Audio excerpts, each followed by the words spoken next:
नमस्कार, SBT news में आपका स्वागत है। पेश है 9 मई मंगलवार दोपहर 1:15 बजे राजस्थान की 15 बड़ी खबरें। इस न्यूज बुलेटिन के प्रायोजक हैं विनी केक एंड मोर। सबसे पहले एक नजर डालते हैं आज की हेडलाइंस पर। मोदी ने कर्नाटक के लोगों से की वोट की अपील। सीएम गहलोत आज आएंगे भीलवाड़ा, कार्यकर्ता तैयारियों में जुटे। राहुल के दौरे के बीच पायलट की प्रेस कॉन्फ्रेंस। चुनावी साल में गहलोत पायलट खेमों में खींचतान फिर तेज। पीएचपी बोली, चुनाव आयोग ने हनुमान चालीसा पढ़ने से रोका। कर्नाटक सीएम। बोम्मई ने हुबली में पाठ किया। कांग्रेस नेता शिव कुमार आंजनेय मंदिर गए और यूआईटी दलाल 12 लाख रुपए रिश्वत लेते पकड़ा। और अब खबरें विस्तार से। कर्नाटक में बुधवार यानी 10 मई को विधानसभा चुनाव होने हैं। चुनाव प्रचार पूरा हो चुका है। वोटिंग से एक दिन पहले पीएम मोदी ने कर्नाटक की जनता के नाम एक वीडियो संदेश जारी किया है। उन्होंने लोगों से अपील की है कि राज्य को इन्वेस्टमेंट, इनोवेशन और इंडस्ट्री में नंबर 1 बनाने के लिए भाजपा को वोट दें। अपने संदेश में पीएम ने कहा है कि आपने अभी कर्नाटक में डबल इंजन की सरकार का 3.5 साल का कार्यकाल देखा है। भाजपा सरकार की निर्णायक, केंद्रित और भविष्य को बेहतर बनाने वाली नीतियां कर्नाटक की अर्थव्यवस्था के विस्तार में महत्वपूर्ण भूमिका निभा रही हैं। मुख्यमंत्री अशोक गहलोत 1 दिवसीय दौरे पर मंगलवार को भीलवाड़ा आएंगे। सोमवार देर रात मुख्यमंत्री के आने का कार्यक्रम बनने के बाद जिला कलेक्टर आशीष मोदी व एसपी आदर्श सिद्धू सहित सभी अधिकारी तैयारियों में जुट गए हैं। सीएम गहलोत दोपहर 2:30 बजे तक भीलवाड़ा आएंगे। वे 5 साल चौराहे के पास लेबर कॉलोनी ग्राउंड में चल रहे महंगाई राहत शिविर का जायजा लेंगे। इसके लिए देर रात प्रताप नगर स्कूल में उनके हेलीकॉप्टर के उतरने के लिए हेलीपैड बनाने का काम शुरू कर दिया गया था। राहुल गांधी के राजस्थान दौरे के बीच सचिन पायलट सीएम अशोक गहलोत के आरोपों पर पलटवार करने के लिए प्रेस कॉन्फ्रेंस करने जा रहे हैं। एक तरफ राहुल गांधी माउंट आबू में कांग्रेस के सर्वोदय ट्रेनिंग कैंप के डेलीगेट से चर्चा कर रहे हैं। उसी वक्त पायलट ने जयपुर में प्रेस कॉन्फ्रेंस करके सियासी चर्चाएं छेड़ दी है। पायलट खेमे के विधायकों पर सियासी संकट के समय अमित शाह, बीजेपी से करोड़ों रुपए लेने के गहलोत के आरोपों पर पायलट आज जवाब दे सकते हैं। चुनावी साल में कांग्रेस में एकजुटता के दावों के बीच सीएम अशोक गहलोत और सचिन पायलट खेमों के बीच फिर से खींचतान तेज हो गई है। सचिन पायलट बीजेपी राज के करप्शन पर कार्यवाही नहीं होने के मुद्दे पर गहलोत को घेर रहे हैं। गहलोत ने रविवार को धौलपुर में पायलट कैंप के विधायकों पर सियासी संकट के वक्त 10 से 20 करोड़ रुपए लेने के आरोप लगाकर बहस को दूसरी दिशा में मोड़ने की कोशिश की है। गहलोत ने विधायकों को अमित शाह का पैसा वापस लौटाने की सलाह भी दी। कर्नाटक की राजधानी बेंगलुरु में हनुमान चालीसा का पाठ करने के लिए जमा हुए बजरंग दल और विश्व हिंदू परिषद के सदस्यों को इलेक्शन कमीशन ने रोक दिया। वीएचपी के सदस्यों ने बताया कि इलेक्शन कमीशन ने राज्य में लागू धारा 144 का हवाला देकर उन्हें हनुमान चालीसा पढ़ने से रोका है। वहीं कर्नाटक सीएम बासवराज बोम्मई ने भी अपने समर्थकों के साथ हुबली के विजयनगर पहुंचकर हनुमान चालीसा पढ़ी। दरअसल बजरंग दल और विश्व हिंदू परिषद ने सोमवार को ऐलान किया था कि मंगलवार को देश के प्रमुख मंदिरों में हनुमान चालीसा का पाठ किया जाएगा। संगठनों ने इसे हनुमत शक्ति जागरण अभियान नाम दिया था। Jaipur ACB special unit 2 team ने उदयपुर यूआईटी में दलाल लोकेश जैन को 12 लाख रुपए की रिश्वत लेते हुए गिरफ्तार कर लिया। लोकेश ने ये राशि जमीन कन्वर्ट कराने के नाम पर शहरी विकास एवं आवास विभाग के अतिरिक्त मुख्य सचिव और संयुक्त सचिव के नाम पर ली थी। दलाल की रिश्वत का मामला सामने आने के बाद यूआईटी में हड़कंप मच गया। एसीबी की टीम रात करीब 8 बजे तक यूआईटी में थी। बताया जा रहा है कि टीम ने जमीन से जुड़े दस्तावेज खंगाले हैं।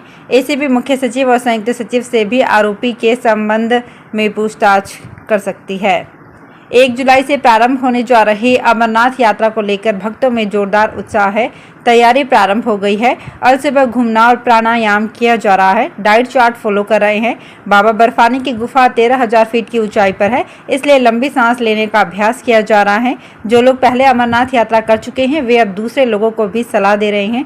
इसके लिए सोशल मीडिया ग्रुप भी बनाया गया है। इसमें यात्रा रजिस्ट्रेशन से लेकर तैयारी और सावधानियों के बारे में बताया गया है। भरतपुर में अभी तक करीब 850 लोग रजिस्ट्रेशन करा चुके हैं। इस बार शहर से करीब 18 जत्थे यात्रा के लिए जाएंगे। राज्य क्रीड़ा परिषद सवाई मानसिंह स्टेडियम जयपुर की ओर से संचालित खेल अकादमियों में प्रवेश के लिए खिलाड़ियों से आवेदन मांगे गए हैं। इच्छुक खिलाड़ी 10 मई तक दौसा जिला मुख्यालय पर स्थित राजेश पायलट स्टेडियम में आवेदन जमा करा सकते हैं। इसके लिए आयु के मापदंड निर्धारित किए गए हैं। प्राप्त आवेदन की जांच के बाद आवेदनकर्ताओं को ट्रायल के लिए बुलाया जाएगा। इसमें बेहतर प्रदर्शन करने वाले खिलाड़ियों का चयन किया जाएगा। आवेदन के लिए बालक बालिका की 1 जुलाई 2023 को न्यूनतम आयु 14 साल और अधिकतम 18 साल होनी चाहिए। सीनियर वर्ग में न्यूनतम आयु 18 और अधिकतम 20 साल तक हो। पंजाब की राजनीति में डेरों का अच्छा खासा प्रभाव है। सीधे तौर पर राजनीति में हो या ना हो, लेकिन ये डेरे चुनावों में अहम भूमिका भी निभाते हैं। जालंधर लोकसभा उपचुनाव में भी अपने कैंडिडेट की जीत के लिए नेताओं ने डेरों के खूब फेरे लगाए। राज्य की सत्ताधारी आम आदमी पार्टी से लेकर विपक्षी कांग्रेस और केंद्र में सरकार चला रही भाजपा के नेता भी डेरों में माथा टेकने पहुंचे। कांग्रेस के पूर्व सीएम चरणजीत सिंह चन्नी सोमवार रात को डेरा बल्ला में पहुंचे। लंगर छककर संत निरंजन दास का आशीर्वाद लिया। वहीं भाजपा के पंजाब प्रभारी और गुजरात के पूर्व सीएम विजय रूपाणी डेरा ब्यास में पहुंचे। आम आदमी पार्टी ने प्रवर्तन निदेशालय से छत्तीसगढ़ के मुख्यमंत्री भूपेश बघेल को गिरफ्तार करने और राज्य में हुए शराब घोटाले में उनकी भूमिका की जांच करने की मांग की है। जांच एजेंसी ने घोटाले के सिलसिले में शनिवार को कांग्रेस नेता और रायपुर के मेयर एजाज ढेबर के भाई शराब कारोबारी अनवर ढेबर को गिरफ्तार किया था। ईडी ने स्पेशल कोर्ट में फाइल किए गए अपने आवेदन में दावा किया था कि एक सिंडिकेट ने छत्तीसगढ़ में शराब के कारोबार में बड़े पैमाने पर घोटाला किया था। नीट यूजी की कट ऑफ इस साल भी हाई रहेगी। ऐसे में स्टूडेंट्स की पहली पसंद एम्स दिल्ली के लिए प्रतिस्पर्धा मुश्किल होगी। इस साल सामान्य वर्ग के उम्मीदवारों को 700 और इससे अधिक अंक हासिल करने पर ही एम्स दिल्ली अलॉट होगा। पिछले साल एम्स दिल्ली की सामान्य वर्ग की क्लोजिंग रैंक 61 रही थी, यानी नीट में 61 से अधिक रैंक हासिल करने वाले छात्र एम्स दिल्ली में दाखिला नहीं ले पाए थे। उधर पेपर के डिफ़िकल्टी लेवल का एनालिसिस करने के बाद विशेषज्ञों का मानना है कि इस साल टॉप 100 स्टूडेंट्स 670 से ज़्यादा स्कोर कर सकते हैं। जयपुर में एमआई रोड स्थित नवाब कल्लन बाग की जमीन का विवाद बढ़ता ही जा रहा है। इस विवाद की शुरुआत विधानसभा के पास ज्योति नगर में विधायकों के लिए बन रहे मल्टी स्टोरी रेजिडेंशियल प्रोजेक्ट निर्माण की नींव के साथ ही हो गई थी। एमएलए मल्टी स्टोरी निर्माण के लिए जेडीए से 550 करोड़ रुपए मांगे गए। इसके बदले सरकार ने जालूपुरा स्थित नवाब कल्लन बाग की 3,377 स्क्वायर मीटर और थाने के सामने स्थित जमीन को नीलाम कर पैसों की वसूली करने के लिए कहा था। इसके लिए जेडीए 380 करोड़ रुपए हाउसिंग बोर्ड को दे चुका है और बाकी 170 करोड़ और देने हैं। पूरा विवाद 33 बीघा जमीन से जुड़ा हुआ है। राजस्थान को राष्ट्रीय स्तर पर सबसे अनुकूल पर्यटन स्थल के रूप में बढ़ावा देने के उद्देश्य से Rajasthan domestic travel mart 2023 Jaipur में 14 से 16 जुलाई तक आयोजित किया जाएगा।